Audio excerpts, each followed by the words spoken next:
Hello दोस्तों, आज कुछ महत्वपूर्ण सवाल जो कि करंट अफेयर से संबंधित है। हमारे चैनल पर पहली बार आए हैं तो चैनल को सब्सक्राइब और लाइक कर दें। आपका पहला सवाल है, प्रतिवर्ष राष्ट्रीय हिंदी दिवस कब मनाया जाता है? आपके ऑप्शन है ए 12 सितंबर, बी 13 सितंबर, सी 14 सितंबर, डी 15 सितंबर। इसका सही जवाब है सी 14 सितंबर। इससे जुड़े हुए कुछ इम्पोर्टेंट पॉइंट। प्रतिवर्ष 14 सितंबर को राष्ट्रीय हिंदी दिवस, हिंदी दिवस मनाया जाता है। हिंदी दुनिया में चौथी ऐसी भाषा है जो सर्वाधिक बोली जाती है। पूरी दुनिया में 80 करोड़ से अधिक लोग हिंदी भाषा बोलते और समझते हैं।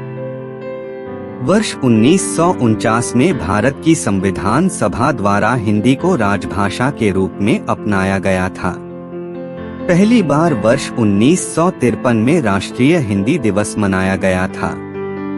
आपका अगला सवाल है, हरियाणा सरकार ने किसे हरियाणा फिल्म और मनोरंजन नीति के गवर्निंग काउंसिल का अध्यक्ष नियुक्त किया है? आपके ऑप्शन है ए कंगना रनौत, बी सपना चौधरी, सी मीता वशिष्ठ, डी एल्विश यादव। इसका सही जवाब है सी मीता वशिष्ठ। इससे जुड़े हुए कुछ इम्पोर्टेंट पॉइंट। हरियाणा सरकार ने प्रसिद्ध फिल्म अभिनेत्री मीता वशिष्ठ को हरियाणा फिल्म और मनोरंजन नीति के कार्यान्वयन की देखरेख के लिए स्थापित गवर्निंग काउंसिल का अध्यक्ष नियुक्त किया है। प्रतिष्ठित निर्देशक, निर्माता और अभिनेता सतीश कौशिक के असामयिक निधन के कारण यह पद रिक्त हो गया था।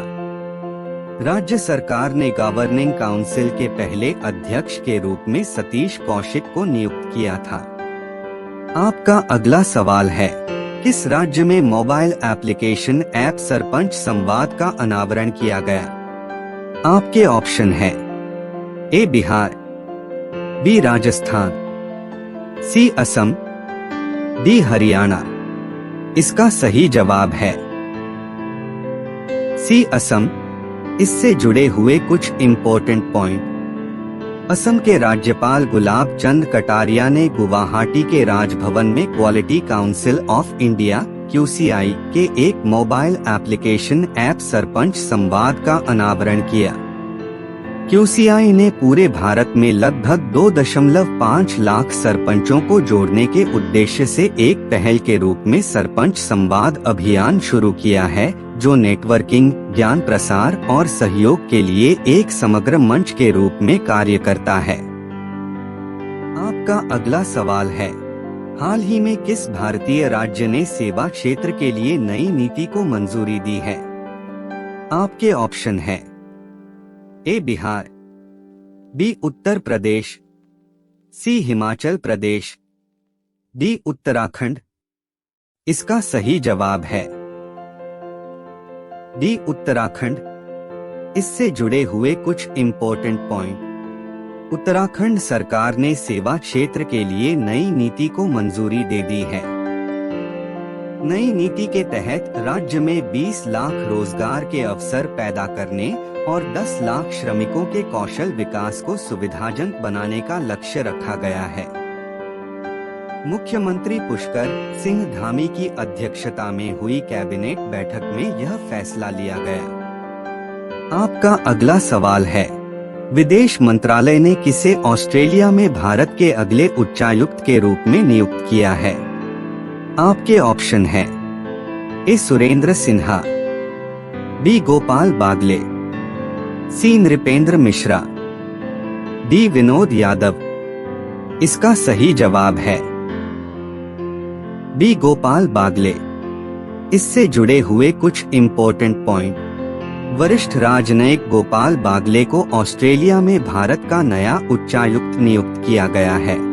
बागले 1992 बैच के भारतीय विदेश सेवा के अधिकारी है। वर्तमान में वह श्रीलंका में भारत के उच्चायुक्त है।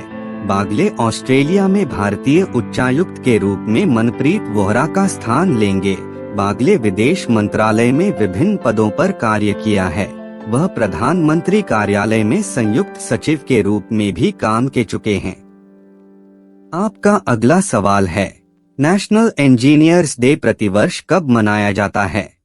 आपके ऑप्शन है ए 14 सितंबर, बी 15 सितंबर, सी 16 सितंबर, डी 17 सितंबर। इसका सही जवाब है बी 15 सितंबर। इससे जुड़े हुए कुछ इम्पोर्टेंट पॉइंट। भारत में राष्ट्रीय इंजीनियर दिवस नेशनल इंजीनियर्स डे हर साल 15 सितंबर को प्रसिद्ध भारतीय इंजीनियर सर मोक्षगुंडम विश्वेश्वराया की जयंती के उपलक्ष्य में मनाया जाता है।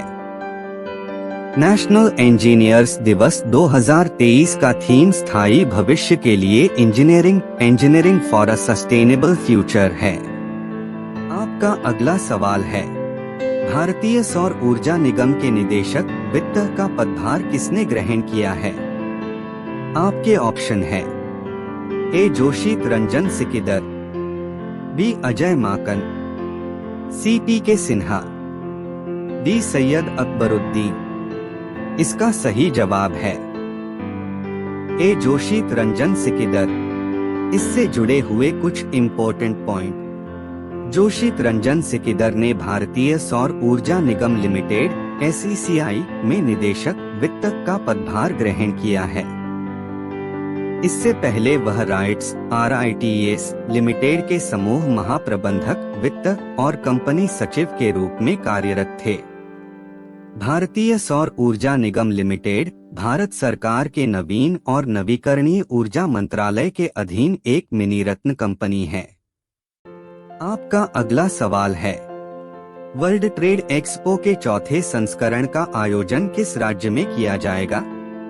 आपके ऑप्शन है ए महाराष्ट्र, बी उत्तर प्रदेश, सी असम, डी बिहार। इसका सही जवाब है ए महाराष्ट्र। इससे जुड़े हुए कुछ इम्पोर्टेंट पॉइंट। महाराष्ट्र के राज्यपाल रमेश बैस विश्व व्यापार एक्सपो 2023 वर्ल्ड ट्रेड एक्सपो 2023 के चौथे संस्करण का उद्घाटन करेंगे। यह विशेष रूप से MSME के लिए वैश्विक व्यापार संबंधों में सहायता के लिए भारत का सबसे बड़ा व्यापार मंच है। एक्सपो अक्टूबर के 3 से 4, 2023 को वर्ल्ड ट्रेड सेंटर मुंबई में आयोजित किया जाएगा। यह कार्यक्रम वर्ल्ड ट्रेड सेंटर मुंबई और all India association of industries AIAI द्वारा संयुक्त रूप से आयोजित किया जाएगा। आपका अगला सवाल है, मदन लाल रैगर को किस देश में भारत के नए राजदूत के रूप में नियुक्त किया गया है? आपके ऑप्शन है A Kenya, B Spain, C Thailand, D Congo गणराज्य। इसका सही जवाब है डी कांगो गणराज्य। इससे जुड़े हुए कुछ इम्पोर्टेंट पॉइंट। विदेश मंत्रालय ने मदन लाल रैगर को कांगो गणराज्य में अगले भारतीय राजदूत के रूप में नियुक्त किया है। मदन लाल रैगर वर्तमान में मंत्रालय में निदेशक के रूप में कार्यरत हैं। भारत ने नवंबर 2019 में कांगो गणराज्य के ब्रेज़ाविल में एक राजनयिक मिशन शुरू किया था। कांगो गणराज्य एक मध्य अफ्रीकी देश है। इसकी राजधानी ब्रेज़ाविल है। आपका अगला सवाल है, चीन ने हाल ही में किस देश में अपना राजदूत नियुक्त किया है?